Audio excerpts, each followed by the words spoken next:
Riley just talked about having more like a pulse on the identity of the offense heading into year 2 with him. Just as a player, what does it mean to hear that? Just how is this identity grown?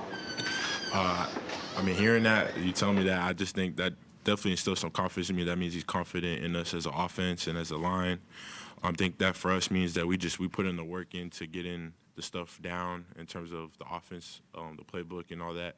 We were very intentional with that this offseason and going into camp, just being very detailed with everything we're doing. And I think the most important thing when you have ideas is being confident in what you're doing. I really feel like we have that right now.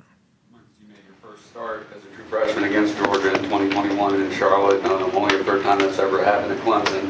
What do you remember about that game and going against that defense? Yeah, I remember. I mean, they definitely had a very good defensive line. I remember going against them, and I just remember having big eyes going out there. But I think now, I'm much more focused, much more mature.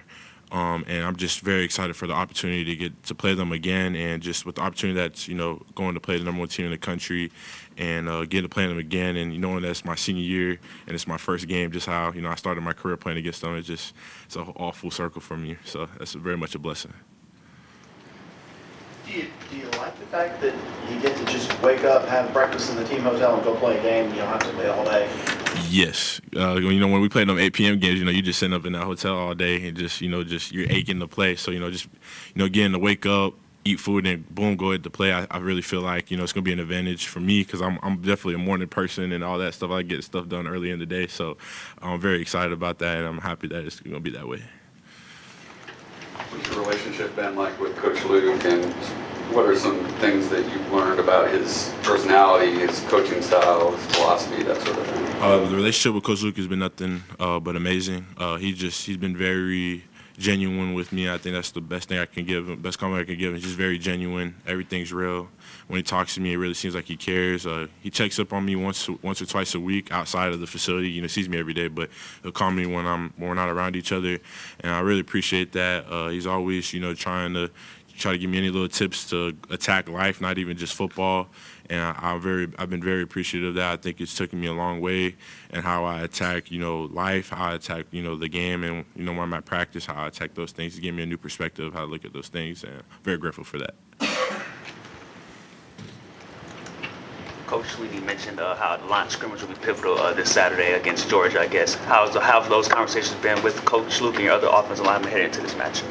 I think for us, it's just, us being ourselves and not making the moment too big for any one of us. We deserve to be here. We put the work in this offseason, and, we built that confidence over the offseason and during camp to, when we go out on the field to perform at the level we're capable of doing good things. And it's just really just going out there with that mindset to dominate and do what we do best.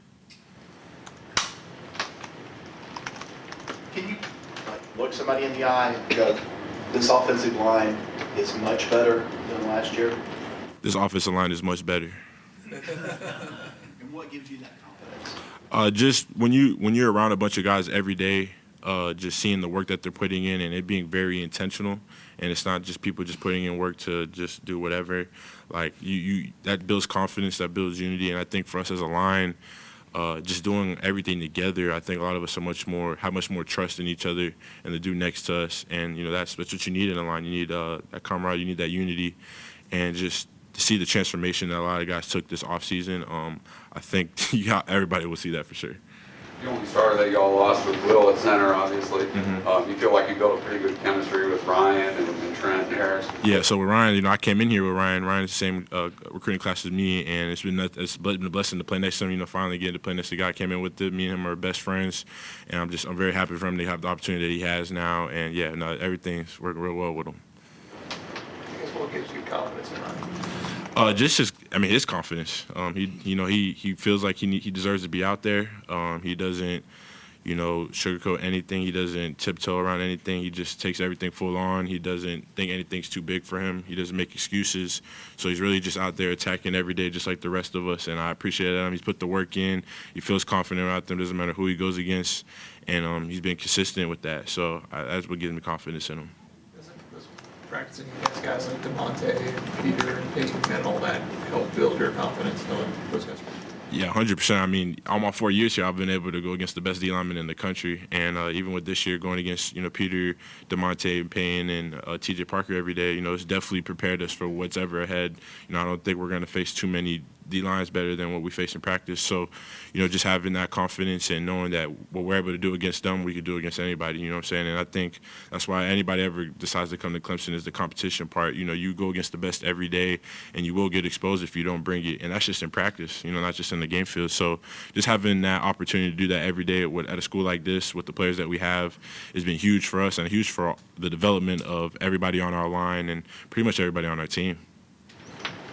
Everybody talks about Kade and the Gator Bowl in that last drive, but the offensive line was leaned on in that drive too. And then, for that final play, it's like, let's call a running play, lean on the offensive line. I think that group gained some confidence there in that final quarter. Yeah, I think I think that just kind of that last drive kind of summarizes what our team is about. We're about finishing now. We're about playing to the end of the whistle, playing to that last snap. We have some really tough dudes on our line, really tough dudes on our team. If you watch that last play, everybody's pushing the power forward. You got, Moffitt trying to drive himself in. You have Jake trying to pull him in. Like, that just speaks to, the character, the type of toughness that we have on this team. And that's how it's been all offseason, just, a tough offseason. We attacked it really hard. Strength coaches, put on us really hard, and we attacked it with a lot of toughness. And I think it's going to speak volumes for the season. We've heard a lot about Kade's leadership so far and how he's growing this year. What's it been like with the offensive lineman, especially as a senior player? I think he's become much more personable for us. Like, we all know him very well, and also just it seems genuine now. Like, it doesn't just seem like he's just doing it just because he's the QB on our team. Like, he always asking to hang out. He comes over to our house. He'll ask to get some food from time to time. Like, he doesn't have to do all those things. And I generally think he wants to. Like, he comes off that way, and it's just been all off season. It's been very consistent. I think a lot of people respect that about him. And then when it comes to, on the field stuff, he's the one that's talking in the huddles every day. He's the one breaking it down. He's the one talking to the team, having player-led meetings. Like, he's the one leading all those things. And it's not just every once in a while. It's every week. It's every month, and I think he's gained a lot of respect from the whole team, just becoming more personable for everybody and being able to, relate to him and, have a personal connection with him. So now we're on the field, we have someone to play for because, I want to protect him with all my heart. I have that connection with him, and I'm very close with him. For Walker Parks, this will be his first game since last season after battling all the injuries and everything, I guess. Has he communicated with you guys about the kind of the emotions of being back playing football again? Well, one thing about Walker's very mature. He's played college football before, so, he just takes the approach as it's an opportunity and a blessing for him. And I think we're all excited for him to be on the field with us again. He's put in a lot of hard work to get back this offseason, and I'm really happy for him. I know it was tough for him just, having to take a step back and just watch everybody else do the football part and him just be, taking care of his body. But, for him to do what he's doing and what he put himself through, like, I really commend him for it. And I know he's going to take this opportunity. He's not going to take it for granted. And I think a lot of us are going to really just be behind him and try to play this game hard for him. You said you're friends with Brian. The college football video game has you playing center. Did you notice that? Yeah. About that at all? Yeah, they need to fix that. But, yeah, we joke about it all the time. He said he always just moves me to left guard and puts himself back at center. Any questions for Marcus virtually? Yeah, I got one. Go ahead, please identify your name and affiliation, and go ahead and ask. Yeah, hey Marcus, this is Chip Towers from the Atlanta Journal-Constitution. Yeah, you mentioned that 2021 game, and a lot of people point to that as kind of being a sort of divergent game, right? Both of you guys were top 5 going into it. Georgia went on and won the national championship. Clemson's been trying to get back ever since. What are your memories of that game specifically? Obviously, it was really close. And do you feel like it had any kind of lasting effect, beyond the game that Saturday? No, I think that game, what was left was right there. What happened with that game that's everything. We put that behind us. We try to move on. We have a windshield mentality over here at Clemson.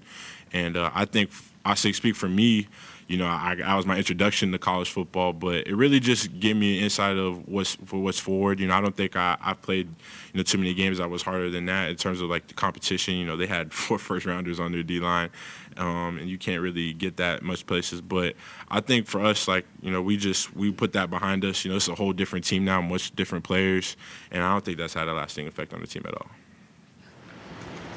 Thanks. Anybody else in the room for Marcus? All right. Thank you, Marcus. Y'all have a good day.